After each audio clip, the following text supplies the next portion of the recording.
Consumer awakening mission में आपका स्वागत है। पिछले एपिसोड में हमने इंश्योरेंस के बारे में चर्चा की है कि लाइफ टर्म इंश्योरेंस लेते समय किन बातों का ध्यान रखना चाहिए। उसके बाद हमने एक और एपिसोड भी बनाया जिसमें हमने एक्सक्लूजन क्लॉजेस के बारे में चर्चा की है कि किन किन परिस्थितियों में इंश्योरेंस क्लेम रिजेक्ट कर देती है क्योंकि वो उनकी टर्म्स में एक्सक्लूडेड होती हैं सिचुएशंस। आज हम चर्चा करेंगे इंश्योरेंस एक्ट के सेक्शन 45 के बारे में, जिसमें कुछ नई बातें कही गई हैं और लोगों को इस एक्ट के और इस प्रोविजंस के बारे में बहुत भ्रांतियां हैं।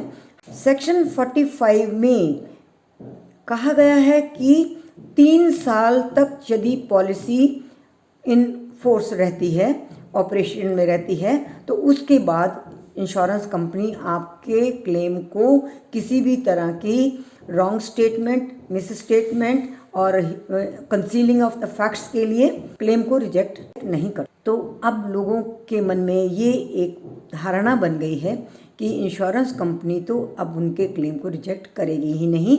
और जो चीज़ें मैंने पिछले एपिसोड में बताई हैं कि जिन बातों का ध्यान रखना चाहिए, ऐसा लगने लगा है लोगों को कि इन सब बातों को ध्यान न भी रखेंगे तो इंश्योरेंस उनके क्लेम को रिजेक्ट नहीं करेगी। सबसे पहले हम ये बताएंगे कि सेक्शन 45 के इस प्रोविज़न के पीछे बैकग्राउंड क्या है।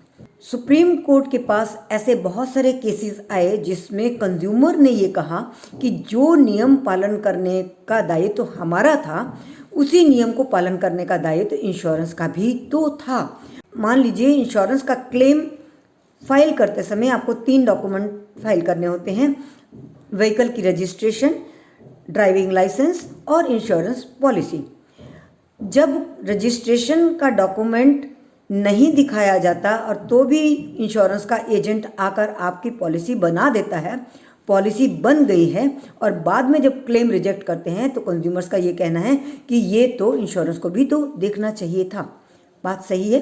इस तरह के बहुत सारे ऑर्डर अदालतों ने किए हैं कि आपने भी नहीं देखा है तो आपकी भी गलती है, और कई बार कई अदालतों ने इंश्योरेंस की इस क्लेम को पास करने का डायरेक्शन भी इंश्योरेंस कंपनी को दी है।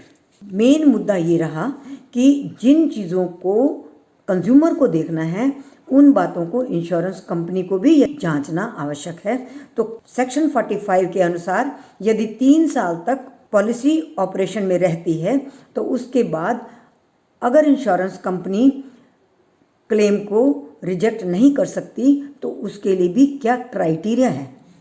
Criteria number 1, intention of the insured की इंटेंशन क्या उन फैक्ट्स को छुपाना या स्टेटमेंट गलत देना है। दूसरी बात, क्या उन फैक्ट्स और उन बातों की जानकारी इंश्योर्ड को उस समय थी जब उसने ये स्टेटमेंट दी थी। और तीसरा बहुत इम्पॉर्टेंट जो है कि जो स्टेटमेंट कंसील की गई है या रॉन्ग दी गई है उसका क्या इंश्योरेंस कंपनी पर प्रभाव पड़ता कि वो पॉलिसी न देती।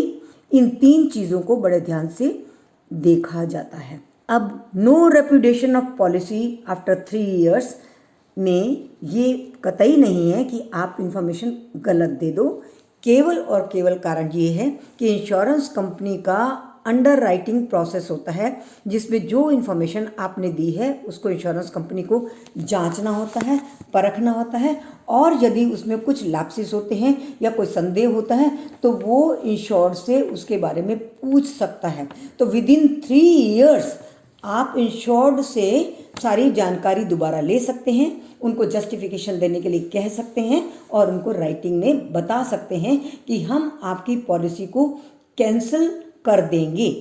तो ये अधिकार इंश्योरेंस कंपनी के पास होता है, provided they check it, inspect करें और पूछें उनसे कि ऐसी स्टेटमेंट गलत है या सही है, उसके बारे में आप अपनी जानकारी दीजिए। और यदि उनके आंसर से संतुष्ट नहीं होती इंश्योरेंस कंपनी तो कैंसिल कर सकती है और जितना प्रीमियम दिया है इंश्योर्ड ने वो उसको 90 डेज के अंदर अंदर वापस करेगी। ये प्रावधान है। इंश्योरेंस कैंसिल करने के बीच में इंश्योर्ड के भी राइट्स हैं कि वो अपने उस स्टेटमेंट को रेक्टिफाई भी कर सके। मान लीजिए डेट ऑफ बर्थ की इंफॉर्मेशन रॉन्ग दी गई किसी वजह से, किसी क्लैरिकल मिस्टेक से या किसी जानकारी न होने की वजह से, तो वो अपना सही डेट ऑफ बर्थ देकर उसको क्लियर कर सकते हैं। उसका बोनाफाइड देखना बहुत ज़रूरी होता है। इसके अतिरिक्त एक चीज़ और है, फ्रॉड। यदि फ्रॉड करने की कोशिश इंश्योर्ड ने की है, फ्रॉड करने के लिए कोई गलत स्टेटमेंट दी है या धोखा देने की कोशिश की है, तो ऐसी स्थिति में यदि इंश्योरेंस कंपनी ये प्रूव कर देती है कि ये फ्रॉड था, तो उसको प्रीमियम भी वापस नहीं लौटाया जाएगा। और अंततः यदि कंज्यूमर को लगता है कि सारी चीज़ों को देखने के बावजूद भी उनकी पॉलिसी कैंसिल की जा रही है या उनको पैसा नहीं लौटाया जा रहा या उनका क्लेम रेपुडिएट किया जा रहा है जो जस्टिफाइड नहीं है, तो कंज्यूमर कोर्ट में दोनों ही जा सकते हैं और कंज्यूमर कोर्ट उनको जुडिशियल ऑर्डर कर सकता है। Thank you very much friends, thank you. बने रहिए हमारे साथ, हम इसी तरह के नए इशू के साथ आपके पास आते रहेंगे। हमारे चैनल को यदि आपने सब्सक्राइब नहीं किया तो कर लीजिए, ताकि आप हमारे फ्यूचर अपलोड्स आपको ऑटोमेटिकली मिलते रहें। Thank you very much.